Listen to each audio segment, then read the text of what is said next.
গণিত ক্লাসে তোমাদের সবাইকে স্বাগতম। আমি সোহেল স্যার। দেখো, দুইটা ডিফারেন্সিয়েশনের ম্যাথ নিয়ে আসলাম, যেটা আমাদের বরাবরই পাবলিক ইউনিভার্সিটি অ্যাডমিশনে পড়ে। সেই সংক্ষিপ্ত সময়ের মধ্যে আমরা কিভাবে এই ম্যাথ দুটো করব তোমাদেরকে দেখাচ্ছি। দেখো, tan inverse e to the power x x square, আর একটা হলো tan inverse x square e to the power x.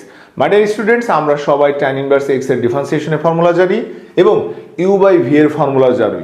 But এই ধরনের ম্যাথ করতে গেলে এটা কমপ্লেক্স হয়ে যাবে। এটা শর্টকাটে তোমাদেরকে কিভাবে করানো যায় আমি সোহেল স্যার সেটা দেখাচ্ছি। দেখো, আমরা বরাবরই এই লাইনটাকে অর্থাৎ e to the power x আর এক্স স্কোয়ার এটাকে যদি এ ধরি, দেখো এটারই রিভার্স হচ্ছে x square e to the power x.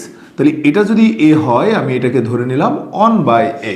My dear students, আমি যদি এখন এখানে ভ্যালু বসাই, দেখো tan ইনভার্স এ, আর এটা কি আসছে tan ইনভার্স 1/a। অর্থাৎ আমরা যদি এখানে দেখো tan ইনভার্স এ আর tan ইনভার্স 1/a মানে আমরা এটাকে লিখতে পারি cot ইনভার্স এ। তো এটারই একটা ফর্মুলা আমরা জানি y/2। এখন যদি আমি এটাকে ডিফারেন্সিয়েশন করি, দেখো d dy d dx π/2, অর্থাৎ কনস্ট্যান্টকে ডিফারেন্সিয়েশন করলে 0, অর্থাৎ এটার রেজাল্ট আসে 0। কিন্তু তোমরা যদি সচরাচর নিয়মে ইউবি ফর্মুলা অর্থাৎ tan ইনভার্স এক্স এর ফর্মুলা দিয়ে করো, ম্যাথটা অনেক কমপ্লেক্স হয়ে যাবে। তো দেখো, সেকেন্ড অন কোশ্চেনও সেম নিয়মের। আমরা যদি এক্স সমান সমান এ ধরে নিই, তাহলে বা থিটা ধরে নিলাম, এক্স ইকুয়াল টু থিটা।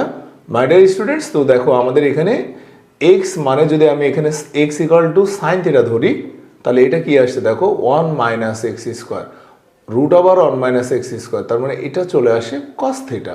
তো দেখো sine inverse x equal to আমি এটা ধরে নিয়েছি theta plus sine inverse root over 1 minus x square, মানে দেখো তোমার আসছে কস থিটা।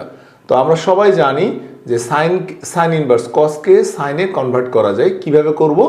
সাইন দেখো 90 minus theta, 90 minus theta, sign inverse কেটে যায়, থিটা প্লাস π/2 মাইনাস থিটা।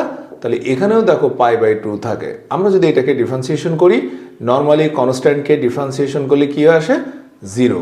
তো এরকমই দুটো গুরুত্বপূর্ণ ম্যাথ আমি চলছে তোমাদেরকে দেখালাম। সবাই ভালো থাকবেন, সুস্থ থাকবেন। দেখা হবে নতুন ক্লাসে নতুন নতুন টপিক নিয়ে। আল্লাহ হাফেজ।